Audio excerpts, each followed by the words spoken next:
Interesting stuff from Jamie Carragher and John Terry. Looking back at that Fernando Torres move from Liverpool to Chelsea, Carragher said, "I couldn't believe it. And what I mean by that was I knew we kidded Chelsea. I played with Torres then for probably the last 12 months. He was a shadow of his former self. I think for 18 months at Liverpool, he was the best striker in the world. 50 million was like major money at that stage. And I think we were all in a state of shock. Of course, we were gutted Torres was going, but we could not believe we'd got 50 million pounds. I was not surprised at all that it didn't go well for Fernando Torres at Chelsea." Now, the flip side of that, John Terry said from a Chelsea point of view, he was the one I hated playing against. He always seemed to score at Anfield or the Bridge. Yossi Benayoun was quite close with him and told us Fernando is on his way. And we were like, well, no way. We're going to dominate the Premier League for the next 5 or 6 years. That was our thought from playing against him and seeing it. Well, Jules and Craig still with us. Jules, just going back to that time, what were the stories that were surrounding this move? Well, it was more closer to what Carragher said more than Terry. I remember very vividly a Chelsea player I was really close to at the time saying that they could not believe it. The Chelsea players could not believe it when they learned about the deal with Torres. They were all away in a hotel because, if you remember, it was the last day of the transfer window in January. They were playing the next day away from home in the Premier League. And Carlo Ancelotti, who was the manager at the time, and all the players were together watching Sky Sports News, where you had the latest news about the final hours of the transfer window.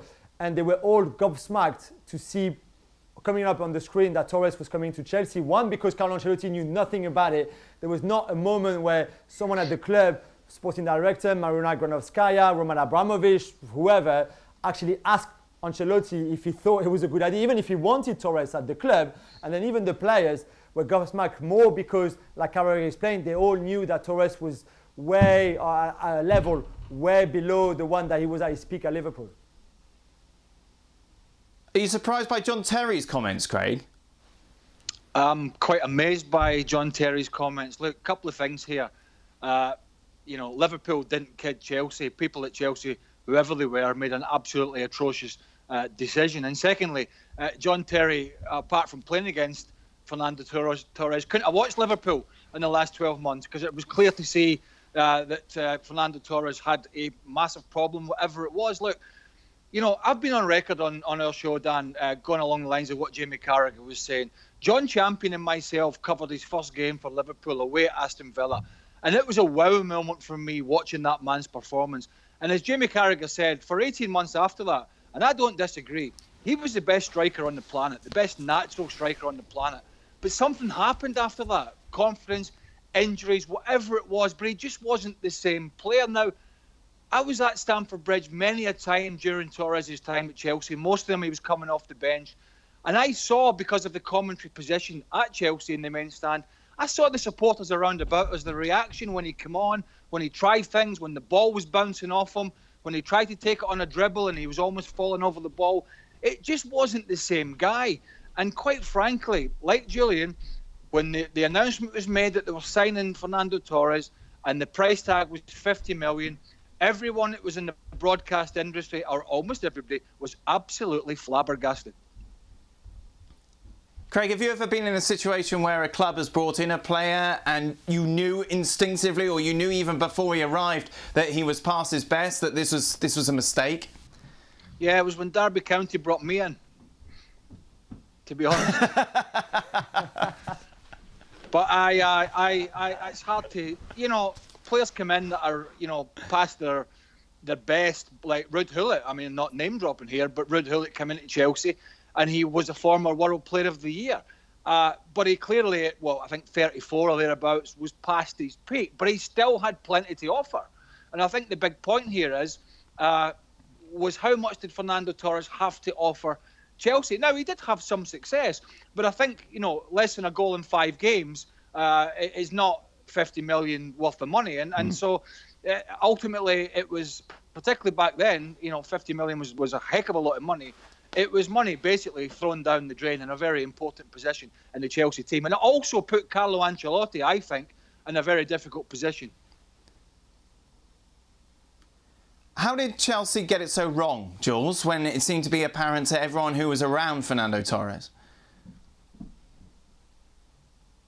Well, there's a few things there. Like we mentioned with Carlo Ancelotti, I think it's an aberration in the modern era of football that you go and spend 50 million on a striker without even consulting your manager. And managers have to be a key part of your recruitment process, your recruitment system.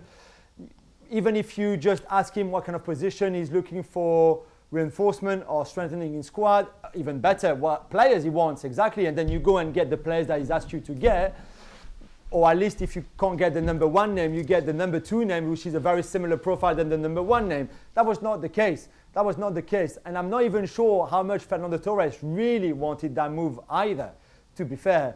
So I think on every level, the lack of preparation, the lack of consultation inside the club, including with Carlo Ancelotti, and the lack of studying of the market, of the profile of the player, what really you needed at the time at Chelsea with the players that you already had in your squad, it was a complete disaster. And I don't really know if it was the mistake of the sporting director at the time, Mikel Lemenalo, or Marina Granovskaya, or if it was Roman Abramovich, a bit like with Shevchenko at the time, who really wanted Fernando Torres because of everything that he had done before in the past, especially against Chelsea. And maybe it was him saying like, no, I want him, and it would be only him and no one else, and I don't care what anybody else has said.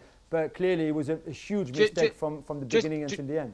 Just to go back to that point, Jules, it's an interesting point because, you know, watching Fernando Torres at his time at Chelsea, he looked shell-shocked himself because all of a sudden he was propelled back in. He was a player at Liverpool and the media were talking about how he was struggling. All of a sudden, you know, Chelsea go out and spend a whopping 50 million on him. He's back in the limelight again. He's in London and it all rests on his shoulders. And he kind of watched his body language. And you could see it in him. You could see it because a player knows. A player knows when he's not able to do what he did a couple of years before. A player's the first person that instinctively knows that. And Fernando Torres knew, whilst not admitting it publicly, he knew in his own head that he was not going to be able to deliver the performances that he once delivered for Atletico Madrid and Liverpool. And that was a huge weight on that player's shoulders. And we saw that in most of his performances in a blue shirt. Thanks so much for watching ESPN on YouTube. And for more sports highlights and analysis, be sure to download the ESPN app. And for premium content and live streaming, subscribe to ESPN Plus.